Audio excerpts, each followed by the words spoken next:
Okay, so it's about time to begin our next session. So welcome to the Hume session of the conference, and thanks, Ben, for putting together this conference and the people who participated thus far. Our next session is going to be a paper by Glen, Graham Clay from Notre Dame, and his talk is What Makes Hume an External World Skeptic. Afterward, we'll hear some comments from David Landy, some commentary. He's from San Francisco State. And then we'll have a Q&A after that. So we'll go ahead and begin by watching the video.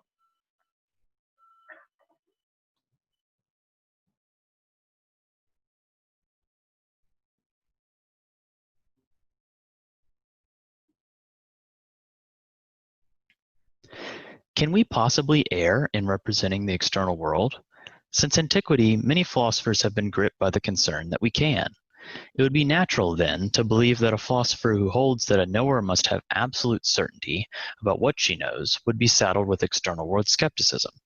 Yet, in this paper, I argue that, although Hume is one such philosopher, his position on knowledge is insufficient to force him to endorse skepticism. I argue that a further view is needed to impugn Hume with skepticism, namely the denial of direct realism.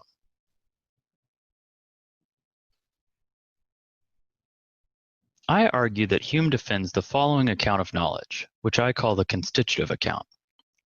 First, every instance of knowledge must be an immediately present perception, i.e. an impression or an idea. Second, an object of this perception must be a token of a knowledge relation.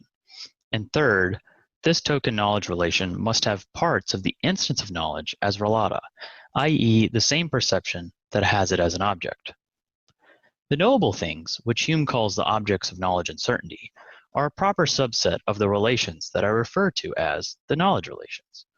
Hume states that the knowledge relations are all and only those relations that things bear to one another solely in virtue of their intrinsic properties.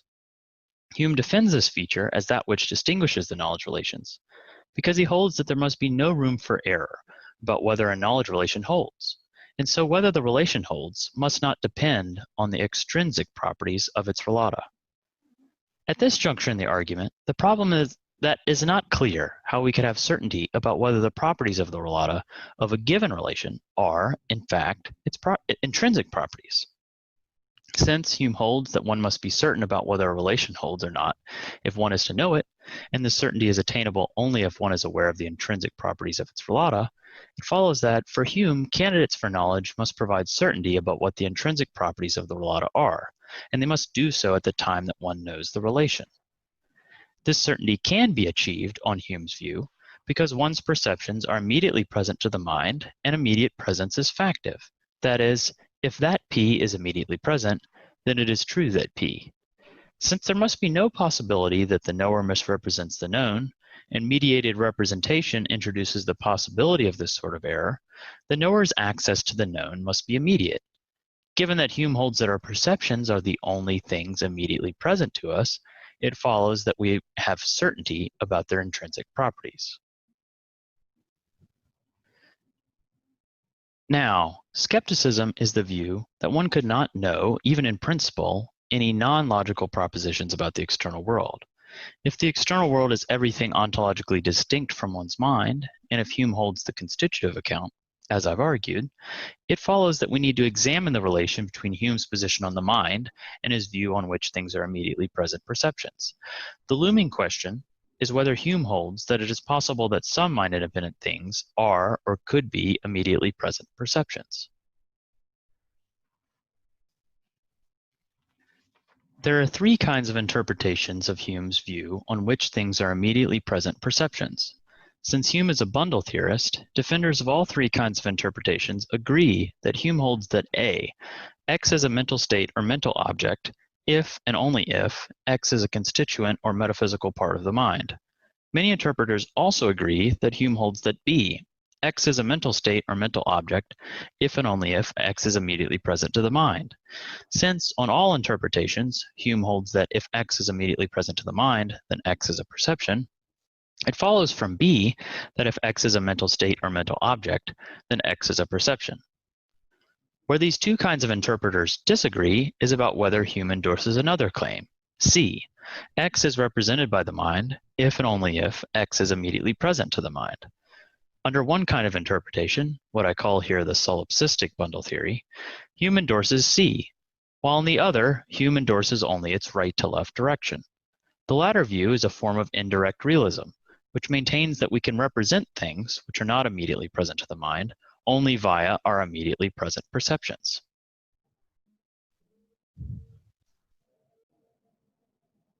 Yet, given the strictures of Hume's infallibilism, the indirect realist denial of the left to right direction of C is no help to avoid external world skepticism.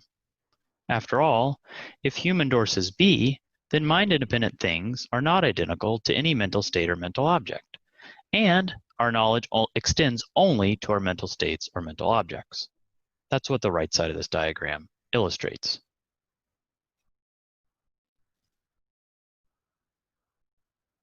Although it is most likely that Hume endorses A and B, he does consider an alternative, and relative to my overall thesis, is an extremely illuminating one. This third option is the account of the mind that Hume maintains non-philosophers presume, including philosophers most of the time, those whom Hume calls the vulgar. On these views, A is retained, but the right to left direction of B is denied. That is, the direct realist Hume would hold that it is not the case that if X is immediately present in the mind, then X is a mental state or mental object.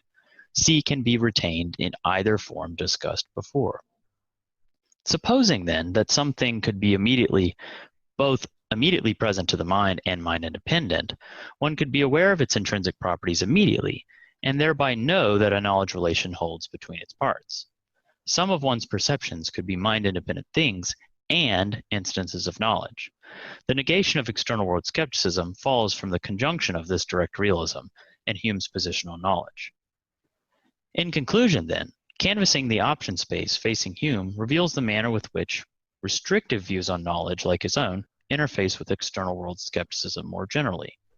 Although Hume is admittedly probably not a direct realist, what my analysis shows is that his extreme position on knowledge is not singularly responsible for his skepticism. In short, the more about the external world that Hume can establish to be immediately present to the mind, the farther Hume gets from skepticism. Thank you.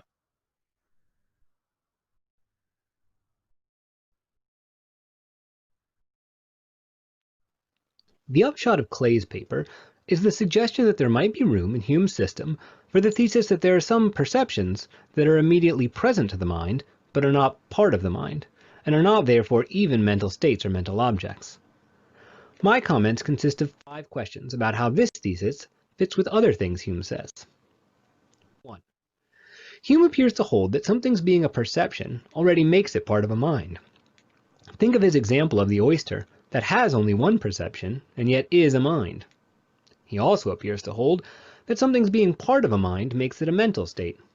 So how could there be perceptions that are not mental states if they are all parts of some mind or other? 2. Relatedly, since Hume holds a bundle theory of the mind, then it appears to follow that any perceptions that stand in relations of cause and effect to each other constitute a mind. Is the immediate presence of one perception to another a causal relation? If so, isn't what is immediately known once again part of the mind? 3. Clay likens his view to that which Hume attributes to the vulgar. Hume argues that the vulgar belief is a product of the imagination. Is there a tension between holding that these perceptions are immediately known and that our belief in them stems from the imagination? 4. Hume opens the treatise with the claim that all perceptions are either impressions or ideas. What would a non-mental impression or idea be? Or, if there are perceptions that are neither impressions or ideas, what characterization of them can we give? 5. Relatedly, these non-mental perceptions, do they resemble mental perceptions or not? If they do, mustn't they be mental for the reasons that Hume gives in 144? If not, then doesn't it follow that we can have no thought of them? Thanks.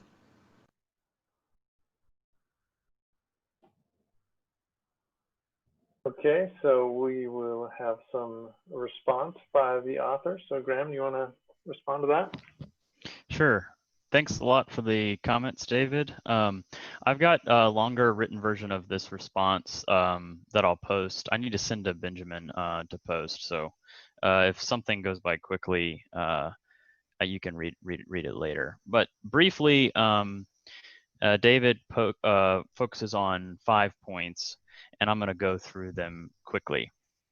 So the first one is that the oyster passage seems to indicate that if something is a perception, then it's part of the mind.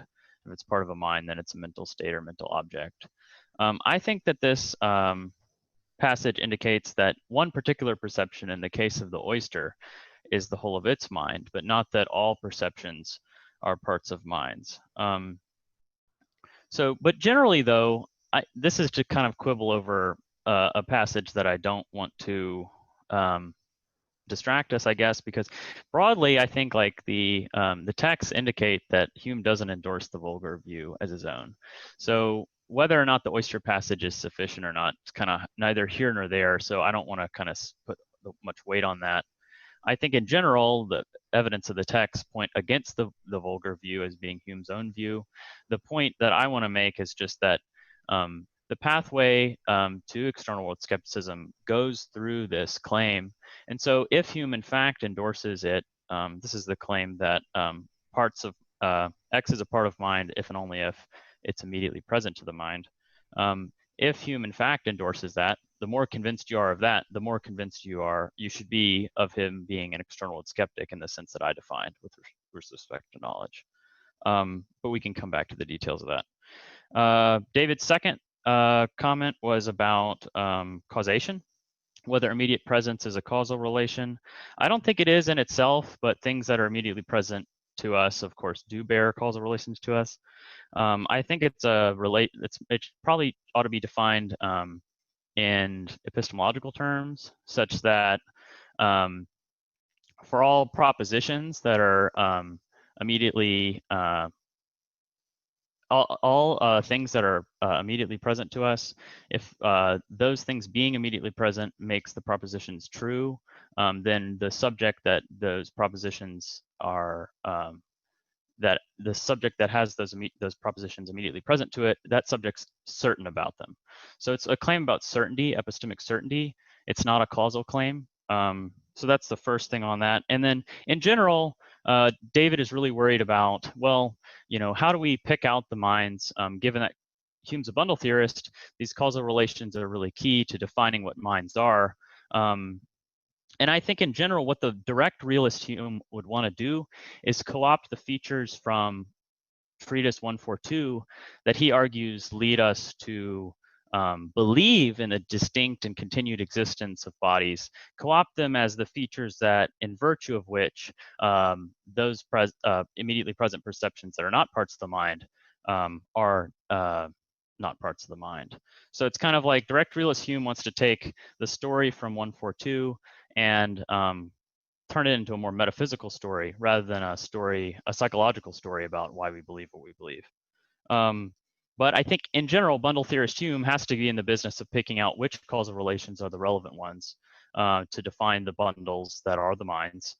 So he always has that task, and direct realist Hume just has like a little bit different version of the task than indirect realist or solipsistic Hume does.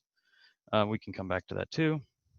The third point that David made was I agree that beliefs come from the imagination.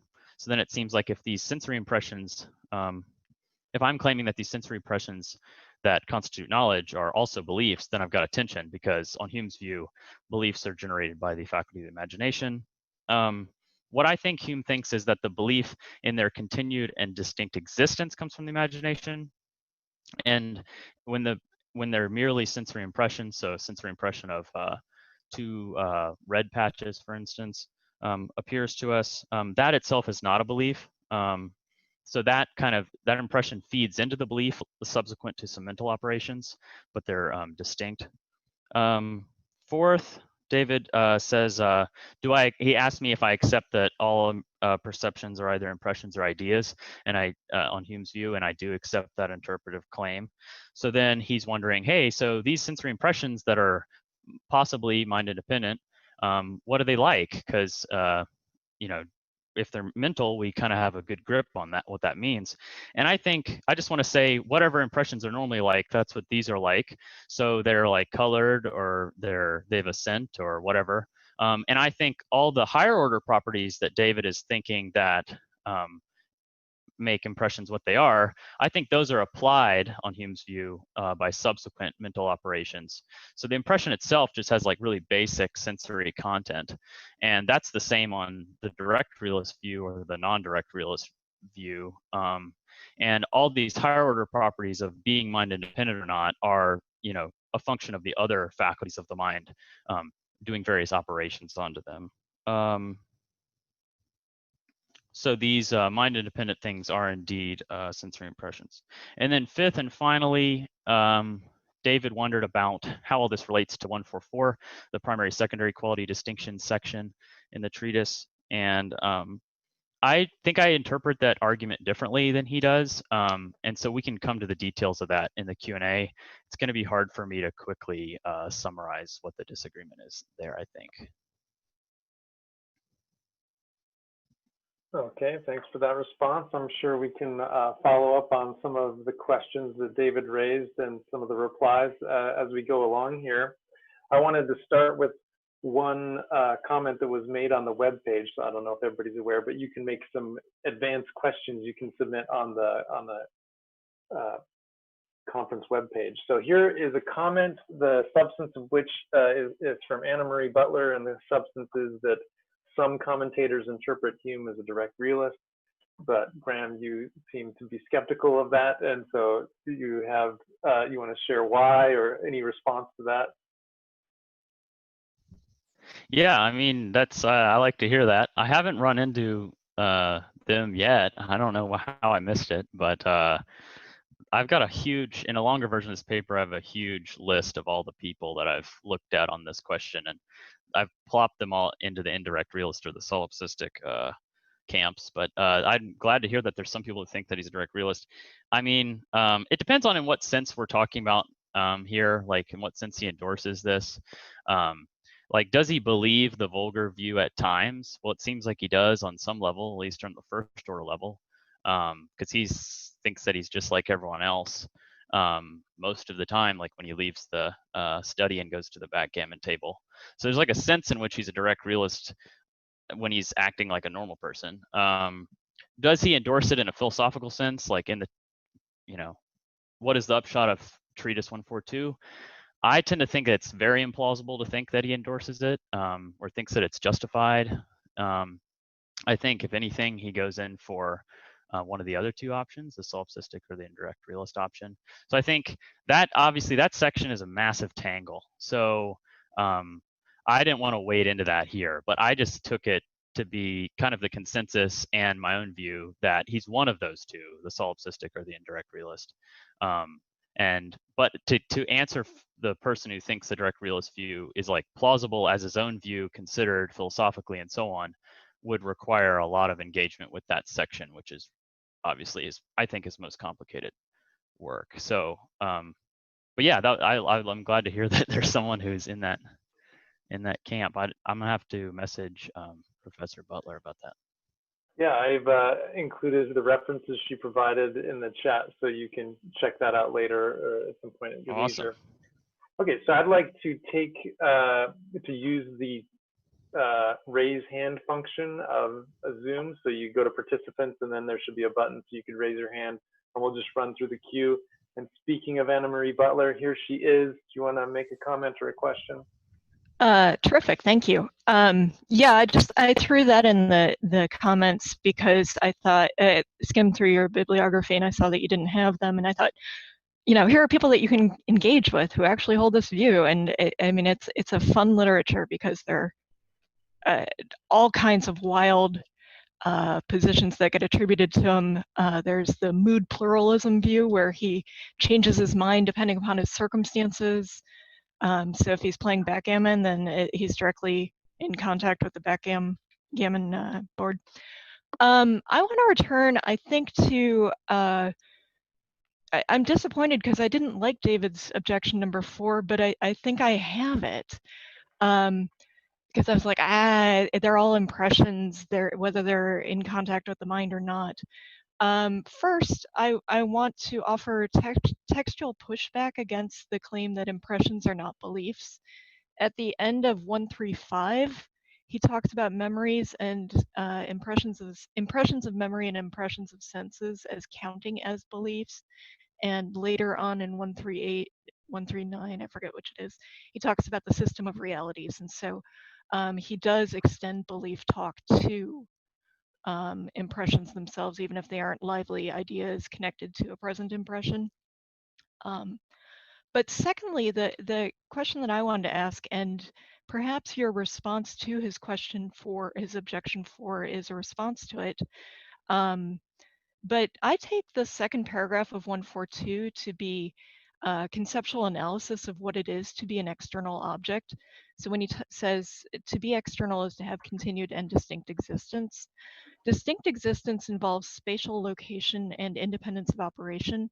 Spatial location is a relation of place and time, and independence of operation is a causal notion, both of which are not knowledge relations as you use the expressions. They are those 4 special relations that obtain in virtue of intrinsic relations. And so I wonder if it's just not possible to get your problem started to have an external object in contact with the mind in virtue of intrinsic relations only. And so it's only by ignoring what makes them external objects in the first place that you get them in contact with the mind in the way that you were offering. Thanks. Okay.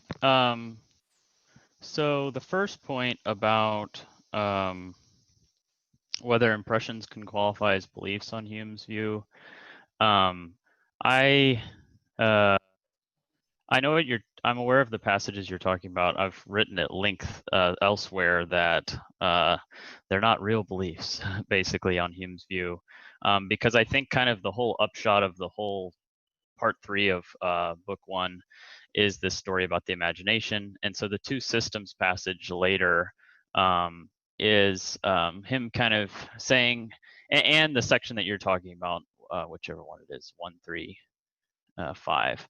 It's those are sections and passages where he's kind of noticing certain similarities in terms of the functional role of certain impressions and beliefs. Obviously, the similarity is owed to their vivacity because a lot of impressions are vivacious. But I think at the end of the day, he doesn't think that they're beliefs. Impressions can be beliefs. Though I definitely I have the burden of his saying that this is loose talk, for sure. But supposing that they were beliefs, so let's just say I'm wrong. The point was, I take it that David's point was just that if I'm right, that beliefs come from the imagination, then we have this weird situation where if the impressions are themselves beliefs, in the cases that I'm interested in, you've got knowledge not entailing belief. Is that right, David? You had your finger up. I don't think that was the point I was making, but Okay. I like that point too. Okay. I was more concerned that you could be, so you got these impressions that are mind independent. I was concerned that we could be directly aware of them. And yet it seemed like in 142, what Hume says is that our thinking of anything as mind independent is because of certain operations of the imagination. So I didn't get how we could be directly aware of them, and yet our thinking about them is a product of the imagination. Sorry. Yeah. And so, so this gets to the sense in the definition of external world skepticism that I give. So obviously I make one choice by going in for a knowledge definition. So some people are going to treat external world skepticism instead as a claim about justification. I'm treating it as a knowledge. That's just kind of stipulative. I'm like, hey, if this is the definition that you go with, which some people do in the literature, and knowledge-based one, then here. And I also am careful that it might be that the higher order feature of continued distinct existence, which I think 142 indicates is kind of post hoc applied by the mind, that feature is not known So you don't know that there's an external world on this picture. You just know something, namely these knowledge relations between the like color swatches, but you don't know that they are external in the sense that he's talking about there. So it's kind of cheap. I mean, it's like a trick in a sense, because I'm saying like you do have access to the external world, and it's a knowledge access, but you don't know it.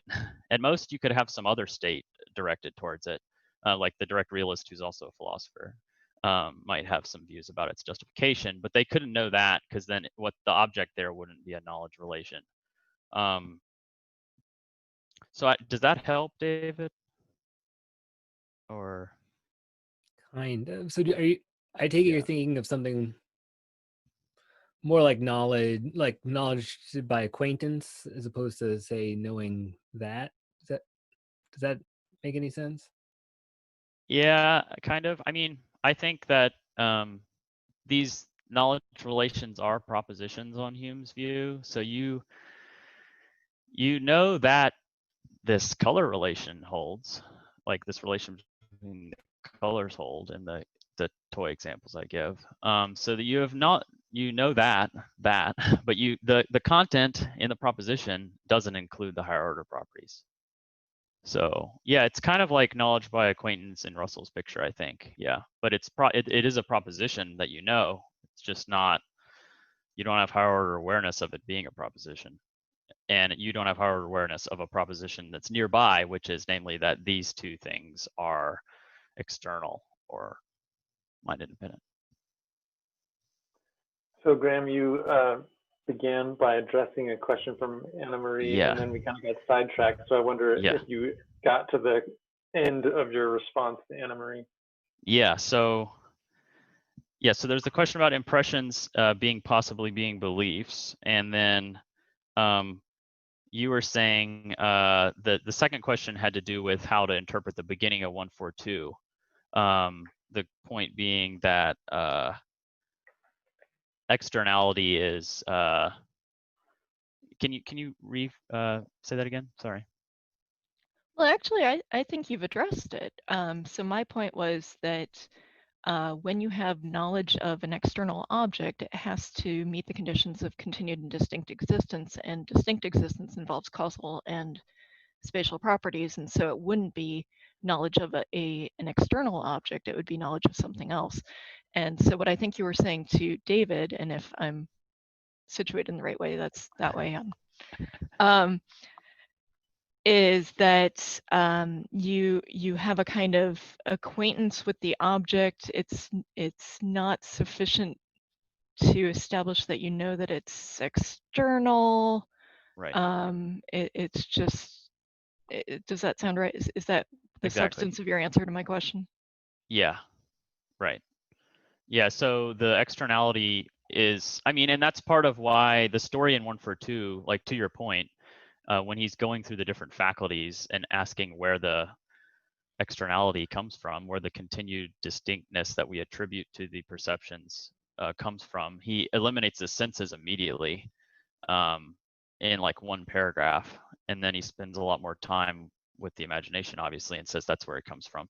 So definitely at the first moment that you have like these colors appear to you, I'm saying that a relation of resemblance holds between the colors there, but the imagination hasn't acted yet to apply the higher order property of externality to it.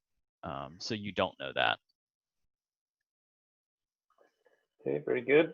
Louis, you had your hand up.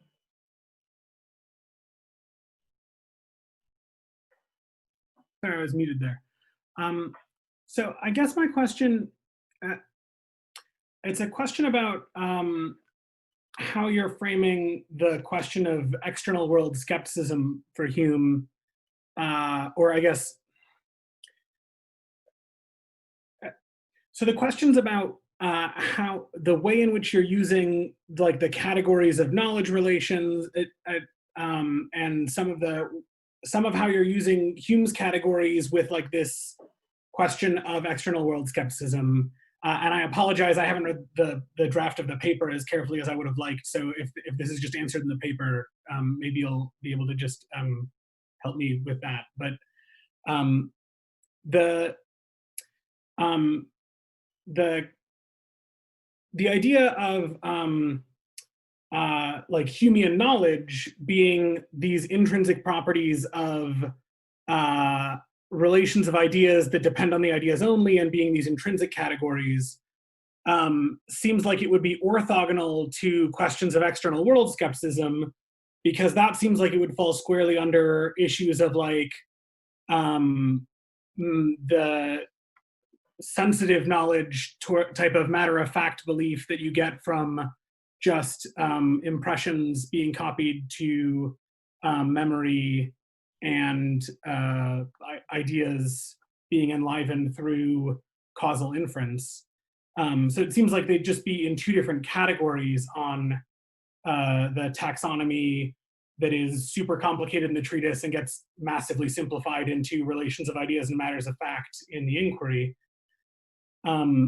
So like all of the stuff in 142 about skepticism with regard to the senses seems like it just doesn't really bear on the knowledge relation stuff that gets set up earlier in the paper. So I was trying to see how those two parts of the paper kind of plugged into each other. And I wasn't seeing exactly how they plugged into each other. So like, if I was trying to figure out how to get like representationalism to work for getting outside the mind with the knowledge relation stuff, I would look at the 122 passage on adequacy of ideas allowing for representation in the infinite divisibility chapter, where Hume throws out that principle that whenever our ideas are adequate, all the relations work for the things they represent. But that wouldn't get me like a response to regular external world skepticism. That would just get me that like, well, if my ideas of shapes are adequate, then that would also be true about shape properties in general. So then if I'm trying to get an answer to like, are there really tables? Then I have to be over in the world of like, are my perception that there is a table accurate? And then I'm not dealing with relations of ideas depending on the ideas only. I'm dealing with like, can I trust my senses? So I was trying to see how the two different parts of the paper fit together, and I was wondering if you'd speak to that. Yeah, very, very helpful question. I think one thing that'll maybe cut right to it in the most direct way is that I don't think that the knowledge relations are merely ideas. So I think there are known knowledge relations, knowable knowledge relations that are relations between impressions. So I think a lot of your discussion just now presumed that they're only relations of ideas, but I argue at length in another paper that I can send you if you want, that there's sensory knowledge for Hume that is constituted by impressions. And I kind of just, in this really short paper, I didn't go into it at great length. But I think basically the reason why I think that is that the general reasons he gives for those particular relations, resemblance and so on, being uniquely qualified applies at the impressional level. There's no reason that all the arguments he gives for those being the relevant relations apply to impressions too, I think. And this centers around what he says in 131. I give a long analysis of this in a paper that I can send you. And then I also think there's particular passages where he references sensory knowledge that is constituted by impressions. So I think that might answer your question. So then there's not this representational problem of having knowledge that's only constituted by ideas, and then there's going to be this mediation issue no matter what. Since it can be impressions, and since on the direct realist view the impressions can fail to be parts of the mind, then you can see how we end up where we do here. However, I will say if you just think that the arguments that I'll send you don't work, then you just are even farther from allowing him to be not a skeptic in this way. So I'm like basically trying to give him an out to the extent to which you think all the antecedents are false, then it's just he doesn't have an out. So for instance, if there's only knowledge of between relations of ideas, then he's done for, just immediately. And Well, 142 is not relevant there. No, please do send me the paper, but also on the flip side, then I think the 1221 passage in which he gives like an explicit claim about representational adequacy of ideas, if you're gonna give the expansionary reading of how the knowledge relations work for impressions as well as ideas, it seems like that would also apply to the reading there about infinite, the geometric sort of ideas being representationally adequate. So then it seems like one wouldn't even need to go for the option of him endorsing the vulgar or the direct realist interpretation of the vulgar in the 142. You could just have that representational adequacy principle as a way to get even the indirect realist to allow for denial of external world skepticism.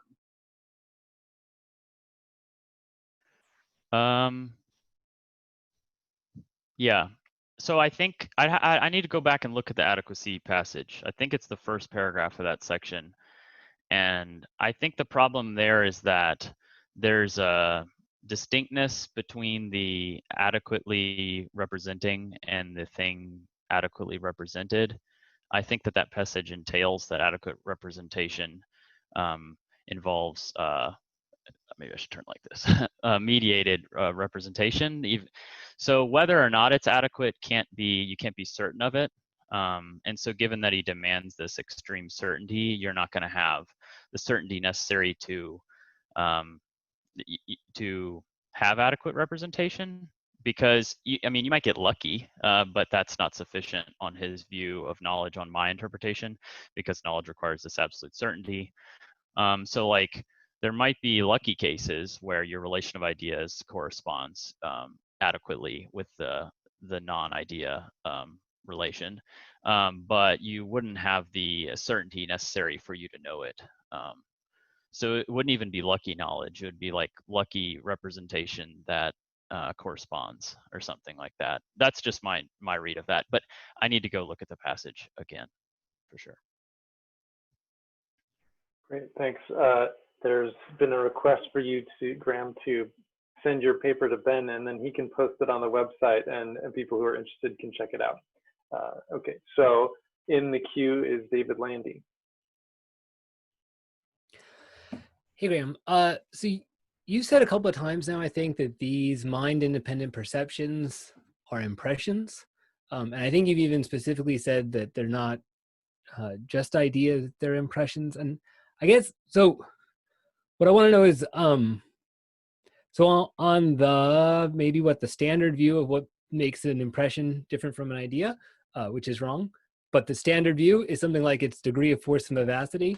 And so if you think these things are impressions, and I take it you think they have a higher degree of force and vivacity than some other perceptions, but that's super weird, right?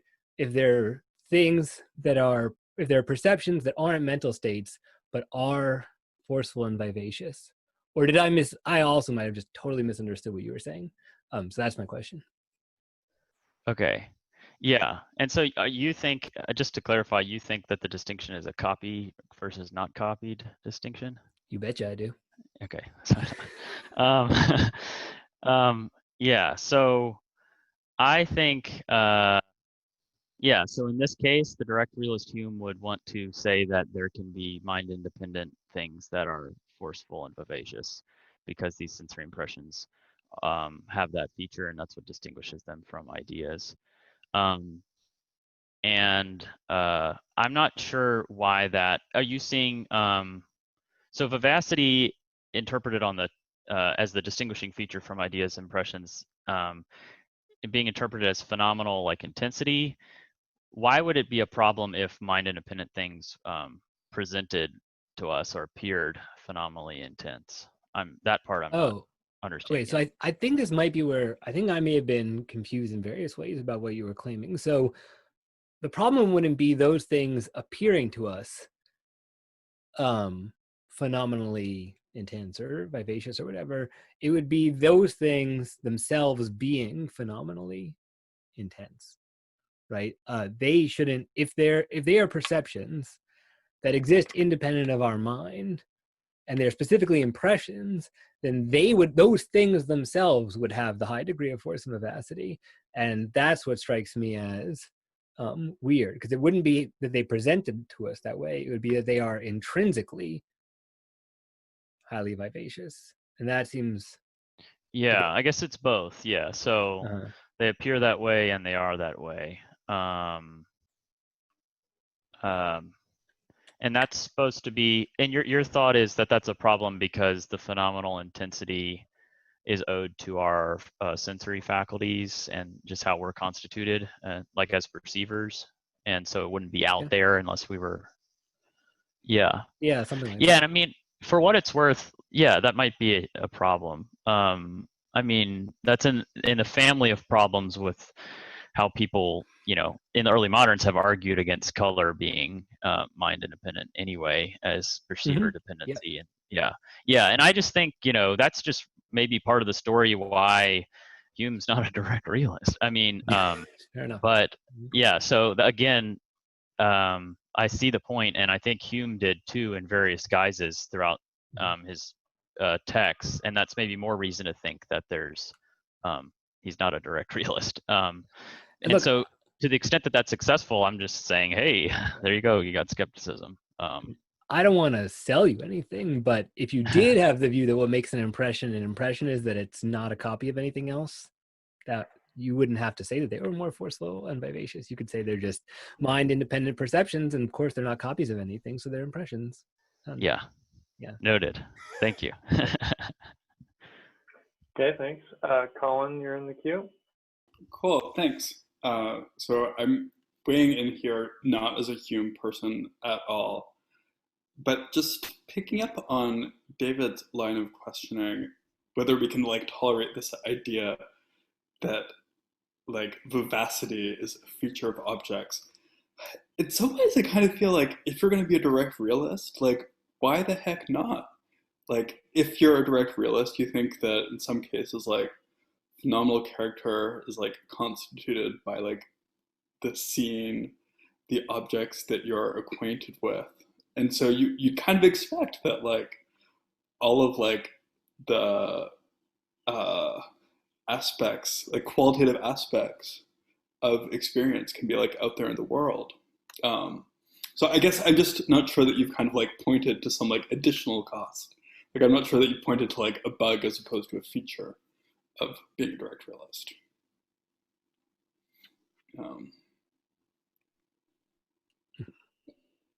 David, do you want to say something? Yeah, I guess there's well, I want Graham to answer too, but I guess to be a direct realist, you wouldn't have to bite. If you thought those were bullets to bite, you wouldn't have to bite them, right? You could say we're in direct contact with things that are like radically different from the mental states that are in direct contact, right? So here's a mental state, here's the object, they're directly related, and yet they're totally different. So you could have that view. If you didn't want that view, if you want the world to be vivacious, yeah, sure, have it. Yeah, well, and I'm tempted by Colin's thought in that the reasons I can think of for distinguishing vivacity type properties from other properties that are sensed seem to cut against the other properties too. But I mean, I've read too much Hume, so maybe that's the problem. But you know, if you have direct realist sensibilities, you're going to probably want to, just lump all of these things together. Because you got to be really careful, because if you give some principled reason for thinking, I mean, this is the old issue with hallucinations for direct realists and all that, and illusions. You have to just give some principled reason for picking out those properties from those, and it's kind of tough, or it's proved tough at least.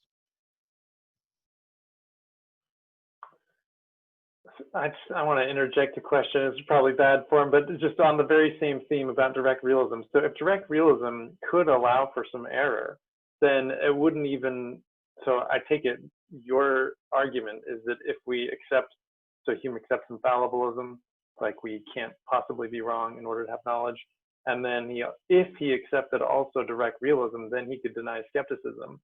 But if direct realism allowed for some error, then it wouldn't even allow us to deny skepticism, or wouldn't show us how to deny skepticism at any rate. Right. Yeah, there needs to be something on the direct realist view in question that helps him out here to get out of skepticism. There needs to be immediately present things that are external. Now, again, you don't know that they are, so maybe there's like a ton of error, and so then sometimes you know, and other times you don't. I don't think he endorses the KK principle, where you have to know that you know anything you know. Thomas Reed is appearing on the screen somewhere. I'm going to ignore that. So yeah, there's definitely direct realist views that don't help him here. I just stipulated anyone that thinks that it's possible that immediately present things can be mind independent, are mind independent because they're possible. So though any of those views help him in this limited way, but the views that don't have that feature, can't help him. I take it. Thanks. Okay, cool. So Elizabeth, I'm going to let you go now. Elizabeth Thorson, and then we'll get to the people who have already asked the question after that. Hi, sorry, thank you, Graham. I missed a lot of your talk, I'm afraid, because I had some technical issues. However, I'm just trying to pick up, and I've just been skimming your paper as well. So just a question, I'm worried, I don't really know where it fits in, but degrees of knowledge is very important. And this type of realism, how would you fit his idea? So it's not a matter of either or having, for Hume, right? It's not a matter of having knowledge that is certain, right? It's about having a degree of certainty. Which is where I think his skepticism, I don't know how this relates to your paper or what your overall argument is, but I feel like that is missing. That's a very important point for you that is missing in your account so far, if that makes sense. Yeah, it does. I think basically he thinks knowledge in the strict sense has no degrees. It's maximally certain. So it's kind of like you could have a scale of certainty. Yeah. And knowledge is scientia. It's at the very top. Then there are passages where he uses knowledge in like as far as I can tell, willy-nilly in all sorts of loose ways. But when he strictly speaking uses it, and as he defines it in 131, this section dedicated to knowledge, that is the type I'm talking about, and that's what I think he means when he's using it in the careful, strict sense, his sense. And it's that requires absolute certainty, maximal certainty. But he definitely recognizes other points on the scale for other things. It's just knowledge has this special status on my interpretation. Yeah. Okay. Right. Thank you. Oh, okay, Anna Marie, you have another question? I want to return to David's objection 3. Which concerned how to understand immediate presence to mind, and David's suggestion was that that's a causal relation. And I think you can find textual support for David's interpretation in 142 and 146, where when he's talking about the bundle theory in 142, 39 to 40, he's saying, well, perceptions can be separate from a mind without absurdity or contradiction, and objects can become present in mind without absurdity or contradiction. That is, quote, they acquire such a relation to a connected heap of perceptions as to influence them very considerably in augmenting their number by present reflections and passions, and in storing the memory with ideas, end quote. And I think that anticipates points that he makes in 146, when he's talking about the types of relations that go into connecting ideas together. And these producing memories and passions are causal notions for him. And so I'm wondering why we have to understand immediate presence to mind only in an epistemic way and not a causal way. And if it is a causal notion, then I raise David's worries.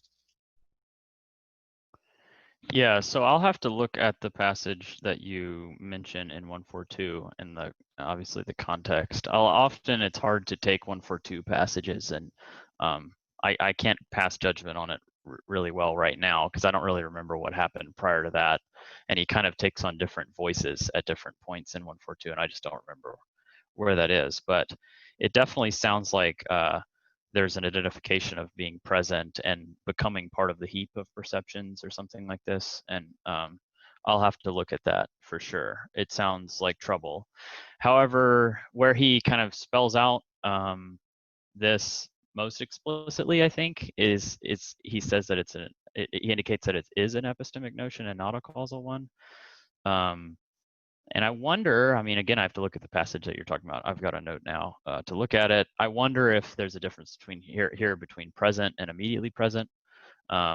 Sometimes he uses present more broadly, but immediately present only on a few limited occasions. And there he talks about certainty and appearance and reality stuff. So tentatively, maybe there's room for me there to say that there's this present, immediately present maneuver I can make. But in general, I'm going to have to definitely look at that more carefully. Do you have the passage citation for the 146? Did you have one where he?